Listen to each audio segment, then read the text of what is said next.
नमस्कार मित्रों। हम लोगों ने इस बात को अच्छी तरह समझ लिया है कि ध्यान और प्रेम का आपसी संबंध है। जिसका ध्यान करते हैं उससे प्रेम उत्पन्न हो जाता है, उससे लगाव उत्पन्न हो जाता है, उसके साथ हमारा संग हो जाता है। ध्याया तो विषयान पुंसः संगस्ते शुभ जायते, भगवान कृष्ण ने गीता के द्वितीय अध्याय में कहा है। तो हम इसी का उपयोग करने लगते हैं, हम उन्हीं का ध्यान करते हैं, हम प्रभु का ध्यान करते हैं तो प्रभु के साथ हमारी संगति हो जाती है। क्योंकि साथ मिलना कठिन है, साथ के लिए चाहिए हाथ में हाथ, नजदीक होने की जरूरत है। लेकिन संग के लिए अंग का अंग के पास होना कोई जरूरी नहीं है। संग मानसिक है। तो अगर हम ध्यान करेंगे, जैसा भगवान ही कह रहे हैं कि ध्याय तो विषयान पुंसः संगस्य सुख जायते, तो हम उन्हीं का ध्यान करते हैं तो उनके साथ हमारी संगति हो जाती है। भले ही वो हमसे दूर हो, लेकिन हम उनके साथ संग हो जाते हैं, संग रहने लगते हैं। तो ध्यान से प्रेम। उल्टा भी है, अगर प्रेम है किसी के प्रति तो बरबस उसी का ध्यान होने लगेगा, उसी का ध्यान होगा। ये दोनों आपस में जुड़े हुए हैं। आप देखिए, किसी के साथ आपका प्रेम है, उसी की मूर्ति आपके समक्ष बार बार आएगी। जिस विषय के साथ जिसका भी प्रेम हो जाता है। मैं उदाहरण दे चुका हूं, वैज्ञानिक, अ, गणितज्ञ, बिजनेसमैन, टेक्नोक्रेट, सब को किसी न किसी विषय से प्यार हो जाता है। तो फिर उनका ध्यान लगातार उसी विषय की तरफ होते जाता है। मैं गणित का अगर उदाहरण लूं, मैं अगर बाइनोमियल थ्योरम के क्वेश्चन सॉल्व कर रहा हूं तो बार बार मेरे पास थ्योरम्स के फॉर्मूले वगैरह हमारे सामने आने लगते हैं। अगर मैं ट्रायंगल के बारे में सोच रहा हूं तो बार बार ट्रायंगल बन करके हमारे आंख के सामने आता है। अगर मैं हाथी के बारे में सोचता हूं तो हाथी का चित्र हमारे सामने आता है। तो जिस चीज के साथ लगा है उसका ध्यान होगा। तुलसीदास, आचार्य गोस्वामी तुलसीदास जी ने हमारे लिए ध्यान के कई प्रसंग दिए हैं, मानस में, कवितावली में, दोहावली में। मानस का एक प्रसंग जो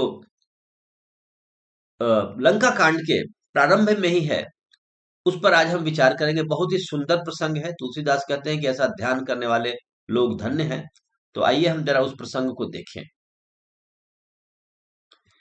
यहाँ सुबेल शैल रघुवीरा, उतरे सेन सहित यति भीरा, शिखर एक उतंग यति देखी, परम रम्य सम शुभ्र विशेषी, तह तरु किसलय सुमन सुहाए, अलक्ष्मण रचि निज हाथ डसाए। क्या ही सुंदर दृश्य है। प्रभु अपने सेना के साथ समुद्र को पार कर गए हैं और यहाँ पर सुबेल, सुबेल गिरी है, सुबेल पर्वत है लंका के तरफ, इस पार, समुद्र के इस पार। वहां पर सेना उतर आई है, वहां पर सेना ने अपनी छावनी दी है, अपने तंबू गाड़ दिए हैं सेना ने। शिखर एक उतंग अति देखी, वहां पर एक ऊंचा सा शिखर है, बहुत ही रमणीक है, शुभ्र है, और वहां थोड़ा समतल भी है। जनरली पहाड़ों के ऊपर कुछ समतल सी जमीन होती है जहां हम मंदिर बना देते हैं, जहां हम कुछ अच्छा, अच्छी रचना करते हैं, यज्ञशाला बना देते हैं। तो वैसा ही है, पहाड़ के ऊपर एक रम्य स्थान है जो शुभ्र है, सुंदर है। ठीक है। तो वहां पर जब ऐसा देखा लोगों ने तो क्या किया, वहां पर और क्या है, तरु किसलय सुमन सुहाए, वहां पर पेड़ भी हैं, पुष्प हैं, ये सब हैं वहां पर, सुंदर लग रहे हैं। लक्ष्मण रचि निज हाथ डसाए, तो तरुतर किसलय सुमन सुहाए, वहां पर पेड़ पत्तों से, फूल से लक्ष्मण जी ने एक आसन सा बना दिया है। तापर रुचिल, तापर रुचिर मृदुल मृग छाला, तेहि आसन आसीन कृपाला। उस पर एक मृदुल मतलब कोमल मृग चर्म रख दिया गया है आसन, आसनी के तौर पर। पहले पत्तों फूल से आसन लगाया गया, उसके ऊपर वो रखा गया है मृग चर्म। और बची उस पर रुचिर मृग, मृदुल मृग छाला रखा गया है। तेहि आसन आसीन कृपाला, और उस आसन पर प्रभु विराजमान हो गए हैं, श्री रामचंद्र विराजमान हो गए। तेहि आसन आसीन कृपाला, वो प्रभु जो कृपाल है, सब पर कृपा करने वाले हैं, वो प्रभु उस आसन पर विराजमान है। तो तुलसीदास यहाँ शब्द चित्र खींच रहे हैं, वो शब्दों के बहुत बड़े चितेरे हैं। भक्त तो है ही, साथ साथ शब्दों के बहुत धनी है। लगभग जितने शब्द उनके जमाने में उपयोग होते थे, जितने फ्रेज, जितने कहावत, जितने मुहावरे, सब उन्होंने उपयोग किए हैं। उस जमाने को जानने के लिए बहुत बड़ा स्रोत भी है उनका साहित्य। तो कृपाल प्रभु आज आसन पर विराजमान हो गए हैं, भक्त लोग उनको देखकर धन्य हो गए। फिर क्या है, और आगे जरा डिटेल वर्णन हो रहा है। प्रभुकृत शीस कपीस उछंगा, बाम दहिनी दिशि चाप निसंगा। उनका सिर कपीस मतलब सुग्रीव जी के गोद में है, बाम दहिनी दिशि चाप निसंगा। तुलसीदास भगवान का वर्णन करते हो और धनुष बाण न हो, ऐसा हो ही नहीं सकता। प्रभु के तो आसपास ये दोनों होते थे, बाम दहिन दिशि चाप निसंगा। तो बाएं तरफ में क्या है, धनुष है, चाप है, और दाहिनी तरफ तरकस है, तुनीर है। इस तरह से प्रभु आसीन है, प्रभु वहां पर सोए हुए हैं, और उनका सिर सुग्रीव जी के गोद में है, बाएं तरफ धनुष है, दाहिने तरफ तरकस है। दुहु कर कमल सुधारत बाना, कह लंकेश मंत्र लगी काना। और बाण कैसे छूट सकता है, जब धनुष है, तरकस है, तो बाण भी है। बाण को प्रभु हाथ से छू रहे हैं, बाण को हाथ से सुधार रहे हैं। और इतना ही नहीं है, विभीषण उनके कर्ण के निकट, उनके कान के निकट जाकर कुछ मंत्रणा कर रहे हैं, कुछ सलाह दे रहे हैं उनको। बड़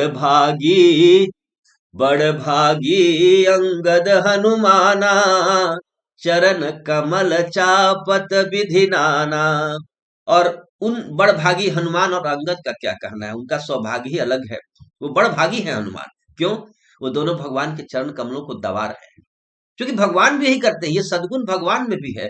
मुनिवर शयन कीन जब जाई, लगे चरण चापन दो भाई। प्रभु भी तो दोनों भाइयों ने ही किया, माता पिता के चरण दबाए, गुरुवर विश्वामित्र के चरण दबाए, ऐसा वर्णन बार बार आता है। तो प्रभु में जो सद्गुण है, उनके भक्तों में भी तो वही आएगा। यही तो ध्यान की प्रक्रिया है, जिसका ध्यान करोगे उसके गुण आएंगे, जिसका ध्यान करेंगे उसका गुण आएगा ही। तो लीजिए भाई, ये भक्त है, हनुमान और अंगद भक्त हैं, प्रभु का ध्यान करते हैं, तो प्रभु के सारे सद्गुण इनके भीतर आ रहे हैं। तभी तो कहा है, बड़ भागी अंगद हनुमाना, चरण कमल चापत विधि नाना। पाछे, अब लक्ष्मण जी थोड़े पीछे रहेंगे, ये कोई भी ध्यान का चित्र आएगा, वहां पर क्या होगा, वहां पर लक्ष्मण जी भी तो राम जी के साथी होते हैं, आस ही पास होते हैं, दूर होते नहीं। पाछे प्रभु पाछे लक्ष्मण वीरासन, कटे कटि निसंग बर कर कान सरा बान सरासन। प्रभु पाछे लक्ष्मण वीरासन, कटि निसंग कर बान सरासन। प्रभु जी, भगवान के पीछे लक्ष्मण जी हैं, कौन से आसन में है? महर्षि पतंजलि ने बहुत से आसन बताए हैं। स्थिर सुखम आसनम, जिस स्थिति में सुख पूर्वक लंबे समय तक बैठ सको, वही आसन है। हमारे विद्यार्थियों का आज आसन ही नहीं सिद्ध है, इसलिए वो पढ़ नहीं पाते हैं। लेकिन लक्ष्मण जी, हाँ, सिद्ध आसन है उनका, वो तो वैराग्य के प्रतीक है, योगियों में परम योगी हैं। तो लक्ष्मण जी वीरासन में विराजमान है, सुख पूर्वक देर तक बैठते हैं लक्ष्मण जी। और लक्ष्मण जी वीर भी हैं। तो क्या है, कठिन संग, कमर में तरकस लटक रहा है, और हाथ में वान है, मतलब always ready. Lakshman is always ready, यही सेना का लक्षण है। कोई भी अगर किसी का बॉडीगार्ड है, तो क्या होता है, हरदम उसे ब्लैक कैट कमांडो की तरह उसे सदा ही सजग रहने की आवश्यकता है। लक्ष्मण जी का वैसा ही सजग रूप यहाँ पर दिखाया गया है, मन में राम का चिंतन कर रहे हैं, और बिल्कुल सजग होकर के पहरा में बैठे हुए हैं वहां पर। ठीक है, तो लक्ष्मण जी विरासन में है, हाथ में धनुष है, तरकस में बाण है, कमर में तरकस लटक रहा है, सदा ही सदा तैयार है। ये दृश्य है वहां पर। अब सवाल होगा कि त्रयी सीता जी कहाँ है? तो सीता जी तो है नहीं अभी। ये उस समय का सीता जी के ही प्राप्ति के लिए तो ये पूरा का पूरा व्यवस्था हो रहा है, ये पूरा का पूरा सरजाम हो रहा है। ये सारा जो भाग दौड़ है सीता जी के प्राप्ति के लिए तो है, उनकी ही तो खोज हो रही है। तो सीता जी यहाँ पर मिसिंग है इस रूप में, अन्यथा तीनों वहां पर होते हैं। जहां भी राम होते हैं वहां सीता और लक्ष्मण होते हैं। तुलसीदास ने बहुत जगह पर ऐसा कहा हुआ है, हम देख चुके हैं। ठीक है, तो सीता जी यहाँ नहीं है, लेकिन तो ये जो पूरा का पूरा जो चित्र खींचा है, ये अगर हमारे मन मानस में उतर जाए, तो हमारा जीवन धन्य हो। प्रभु समुद्र पार कर गए हैं, सुबेल पर्वत पर उनका आसन लगा हुआ है, उनका सिर सुग्रीव मस्तक सुग्रीव जी के गोद में है। विभीषण जी उनके कान में लगकर कुछ मंत्रणा कर रहे हैं। अंगद और हनुमान उनके चरण चाप रहे हैं, चरण दबा रहे हैं। लक्ष्मण जी प्रहरा में उद्धत हैं, प्रवृत्त हैं। ये दृश्य है। तो इस दृश्य का हम बार बार ध्यान करें। फिर तुलसी जी गोस्वामी जी फिर कहते हैं, एहि विधि कृपा रूप गुण धाम राम आसीन। एहि विधि कृपा रूप गुण ध्याम धाम राम आसीन। धन्य ते नर एहि ध्यान जे रहत सदा लय लीन। इस तरह से कृपा रूप और गुण के धाम भगवान श्री राम विराजमान है, आसीन है। अरे वो लोग धन्य हैं। धन्य ते नर, वो नर धन्य है। यही ध्यान ते जे रहत सदा लवली, जो इस ध्यान में सदा ही लय लीन होते हैं, जिनका चित्त इस ध्यान में लय होता है, वो लोग धन्य है। तुलसीदास कहते हैं वो लोग धन्य है। और तुलसीदास ने, गोस्वामी जी ने अपने आप को भी धन्य इसी ध्यान के माध्यम से किया है। और इस ध्यान को हमारे तक उन्होंने संप्रेषित किया है, ट्रांसफर किया है। और ये युग युग तक ये ध्यान संप्रेषित होगा जनता के पास उनके ग्रंथ रामचरितमानस के माध्यम से, जिससे हर युग के लोग धन्य होते रहेंगे और अपना कल्याण करेंगे। रामे चित्त लय सदा भवतु मे, हो राम मामुद्धरे।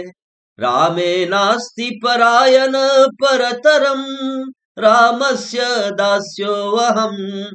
रामे चित्त लय सदा भवतु मे, हो राम मामुद्धरे, हो राम माम उद्धरे। ये राम रक्षा स्तोत्र में कहा गया है। जीवन का उद्देश्य ही है चित्त को राम में लय करना, और इस ध्यान के माध्यम से यह संभव है।